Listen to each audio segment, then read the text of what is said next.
Back, pre-calculus students, we're going to continue looking at our right triangle trigonometry. When we ask to solve a right triangle, it means to find the measures of all three sides and all three angles. That's what it means to solve a right triangle.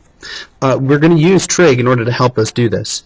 For example, we're given a 90-degree angle, and it's saying, hey, find all the other sides, find all the other angles.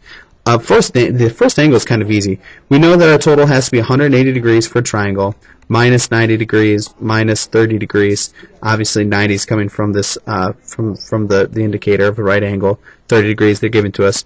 This has to be a 60-degree triangle, which is nice because it's a 30, 60, 90. When we're given one of two special triangles, 30, 60, 90, 45, 45, 90, we can find the exact value of our triangle.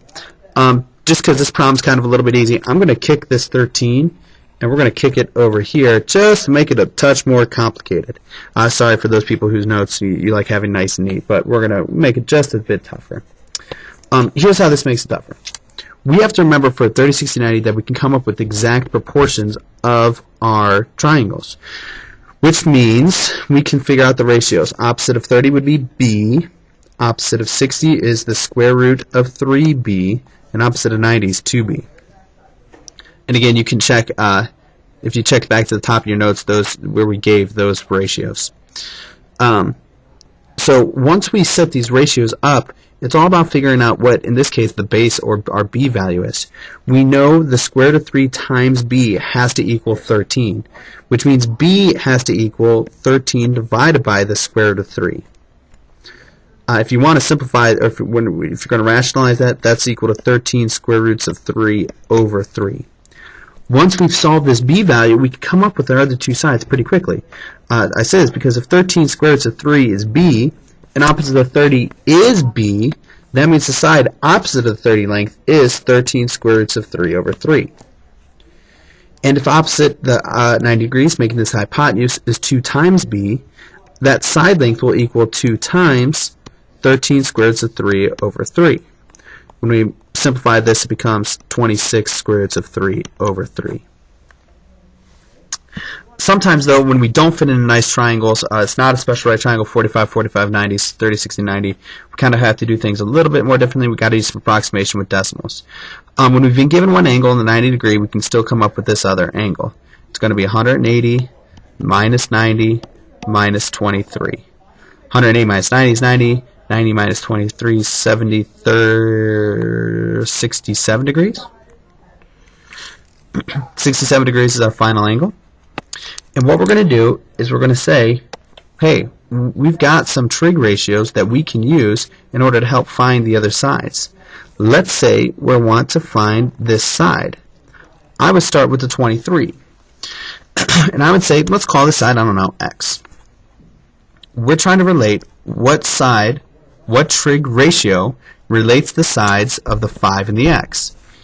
With respect to this 23, x is the adjacent, 5 is the opposite, and we know that tangent of 23 will relate the adjacent and opposite. Opposite 5 over adjacent x. Multiply by x, divide to get x equals 5 divided by the tangent of 23. We can type this into our calculator. Now, the first thing I will say, if you ever get a goofy answer, if something comes out weird, you don't think it's quite right, hit mode and make sure you're out of radian and into degrees, or into radians and out of degrees. Kind of depends on which one you're given. We're working in degrees, so we're going to stick with it. We're going to hit 5 divided by the tangent of 23. It comes out to 11.78. At this point, you can use Pythagorean theorem to get an approximation, but I want to set up some more trig. I like trig, so we're going to keep doing that. So now we've got this 5. We want to find the hypotenuse. Let's go down from our 67 angle, just to change it up a little bit, just to add a little spice of life here. Adjacent is going to be, 5 is going to be adjacent. We'll call it h for hypotenuse. Our hypotenuse is going to be always the same, always opposite of 90. So we're thinking what relates adjacent to hypotenuse, that's cosine. So we can say the cosine of 67 equals our adjacent over our hypotenuse. I have no idea why this is happening, but we're good to go still. So 67 equals 5 over our hypotenuse. Multiply and divide to get our hypotenuse equals 5 over the cosine of 67. When we simplify this out in our calculator, 5 divided by the cosine of 67, enter, we come up with 12.80. We've got both angles, we've got both sides, so we've solved the triangle.